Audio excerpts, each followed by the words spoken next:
दोस्तों, आज के इस व्यस्त शहरी जीवन में हर कोई चाहता है कि वह कुछ दिन नेचर की गोद में बिताए।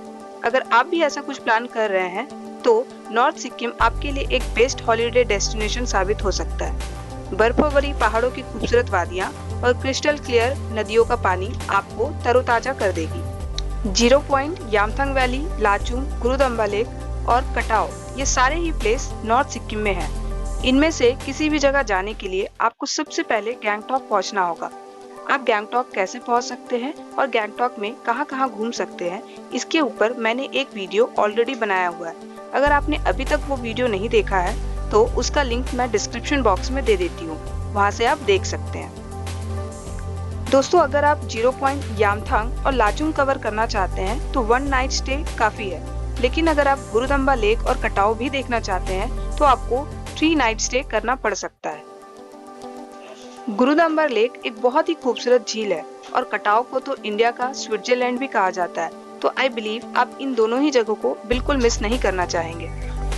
इन जगहों को विजिट करने के लिए आप गैंगटॉक में किसी भी ट्रेवल एजेंट से कंसल्ट कर सकते हैं। एमजी मार्ग में आपको कई ट्रेवल एजेंट मिल जाएंगे।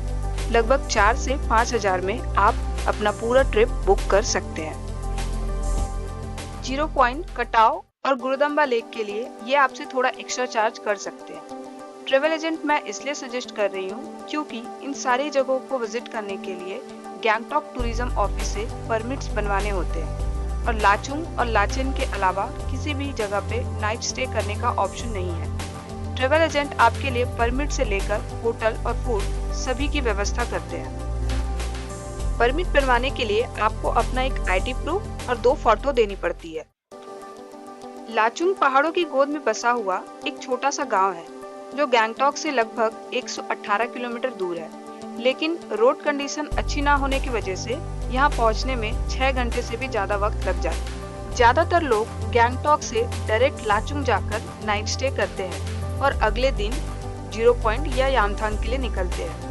पर लाचुंग से 22 किलोमीटर पहले ही एक छोटा सा गांव आता है, चुनतांग, जहां से 2 रास्ते जाते हैं, एक लाचेन की तरफ और एक लाचुंग की तरफ। लाचेन का मतलब होता है बिग पास और लाचुंग का मतलब होता है स्मॉल पास। अगर आप गैंगटॉक से सुबह जल्दी निकल जाएं, तो इस जगह अपनी जर्नी ब्रेक करके थोड़ी देर रुक सकते हैं। चुनतांग लाचुंग और लाचेन नदी के संगम पर स्थित है। इन दोनों नदियों के मिलने से ही तीस्ता नदी का जन्म होता है। अगर आप लाचुंग जल्दी पहुंच जाएं, तो गोम्पा मॉनेस्ट्री भी देख सकते हैं। लाचुंग में नाइट स्टे करने के बाद अगले दिन सुबह जल्दी निकलकर जीरो पॉइंट देखते हुए यामथांग वैली के लिए निकल सकते हैं। जीरो पॉइंट का वेदर काफी अनस्टेबल रहता है, इसलिए यहाँ सुबह विजिट करना अच्छा होगा। लगभग 1.5 से 2 घंटे के ड्राइव में आप यहाँ पहुँच जाएंगे। इस प्लेस को जीरो पॉइंट इसलिए कहा जाता है क्योंकि यहाँ सिविलियन रोड का अंत हो जाता है और थोड़ी ही दूर में चाइना का इंटरनेशनल बॉर्डर होने के कारण इस पॉइंट के आगे सिविलियन को जाना अलाउड नहीं है।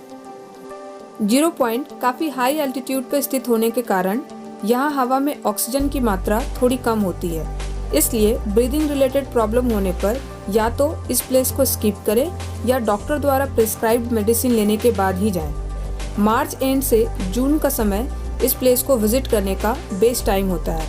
रिकमेंडेड है कि आप अपने साथ गर्म और ऊनी कपड़े जरूर कैरी करें। बर्फों भरी पहाड़ों की चोटियां और स्नो के बीच में घास की तलाश में इधर उधर घूमते याक आप हर जगह देख पाएंगे। जीरो पॉइंट से लगभग 23 किलोमीटर दूर पर स्थित है यामथांग वैली। लगभग 1.5 घंटे ड्राइव करके आप यहाँ पहुँच सकते हैं। अप्रैल से मई का टाइम इस जगह को विजिट करने का बेस्ट टाइम होता है। यामथांग वैली का मतलब है वैली ऑफ फ्लावर। जब आप यहाँ इस टाइम पे पहुँचेंगे तो रेडोडोंड्रम फ्लावर से भरी ये वैली आपको किसी ड्रीम लैंड से कम नहीं लगेगी।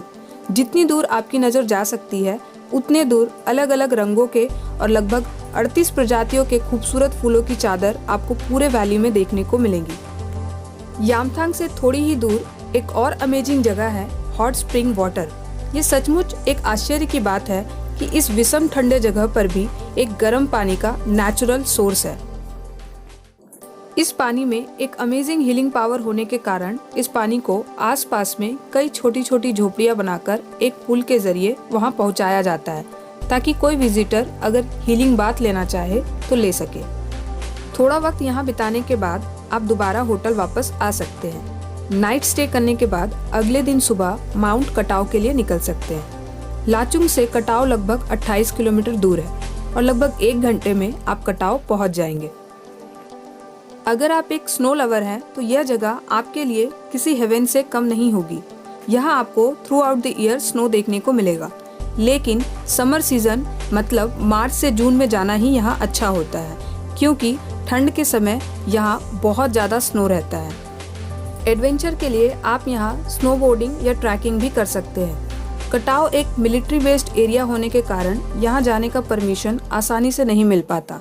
आपका टूर ऑपरेटर ही आपको यहाँ ले जाना मैनेज कर सकता है, जिसके लिए वो आपसे एक्स्ट्रा चार्ज भी ले सकता है।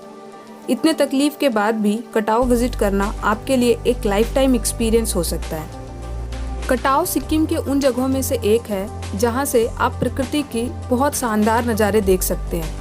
इसकी खूबसूरती के वजह से ही इसको यामथांग का राइवल भी माना जाता है और इंडिया का स्विट्जरलैंड भी कहा जाता है। यहाँ कुछ वक्त बिताने के बाद आपको नाइट स्टे के लिए लाचेन जाना होगा। अगले दिन हम गुरुदम्बार लेक के लिए जाएंगे। लाचुंग से लेक की दूरी ज़्यादा होने की वजह से मैंने नाइट स्टे के लिए लाचेन सजेस्ट किया है और सेम डे में कटाव और गुरुदम्बार लेक विजिट करना पॉसिबल नहीं है। ये लेक लाचेन से लगभग 67 किलोमीटर दूर है, जहाँ पहुँचने में 3 घंटे के लगभग लग जाएंगे। जितनी सुबह पॉसिबल हो आप उतनी सुबह लेक के लिए निकल जाएं, ताकि इसका क्लियर व्यू देख सके। बहुत ज़्यादा हाई एल्टीट्यूड पे होने के कारण यहाँ वेदर कांस्टेंट नहीं रहता और 0 पॉइंट के तरह ही यहाँ भी ऑक्सीजन की कमी हो सकती है, जिसके कारण ब्रीदिंग रिलेटेड प्रॉब्लम भी हो सकता है। ठंड के समय यह लेक जमा रहता है, इसलिए मार्च से जून का टाइम यहाँ जाने का बेस्ट टाइम होता है। खूबसूरत झील, स्नो भरे पहाड़ और नीला खुला आसमान आपके मन को मोह लेगा। यहाँ भी आपको इंडियन आर्मी के अलावा और कोई देखने को नहीं मिलेगा। कुछ वक्त यहाँ बिताने के बाद लाचेन वापस आकर अपना लंच करके आप गैंगटॉक के लिए निकल जाएं। दोस्तों, ये पूरा ट्रिप 3 नाइट और 4 डेज का है, लेकिन गैंगटॉक से लाचुंग आने में और दोबारा लाचेन से गैंगटॉक आने में 1 नाइट स्टे आपको गैंगटॉक में करना पड़ेगा। तो टोटल आपको 5 नाइट और 6 डेज का टूर प्लान करना होगा। और अगर एक्सपेंस की बात करें तो लगभग 5 से 6 हजार पर पर्सन तक आपको खर्च करने पड़ सकते हैं। मैंने पूरी कोशिश की है कि इस वीडियो के जरिए मैं आपको पूरी जानकारी दे सकूं, पर बिलीव मी, इन जगहों की खूबसूरती को शब्दों में बयान करना बहुत मुश्किल है। इसलिए आप यहाँ जरूर जाएं और अपने आंखों से यहाँ की खूबसूरती को कैद करें। आने वाले समय में इसी तरह के वीडियोस देखने के लिए मेरे चैनल को सब्सक्राइब करें और बेल आइकन को प्रेस करें ताकि कोई भी वीडियो आपसे स्किप ना हो। Thanks for watching.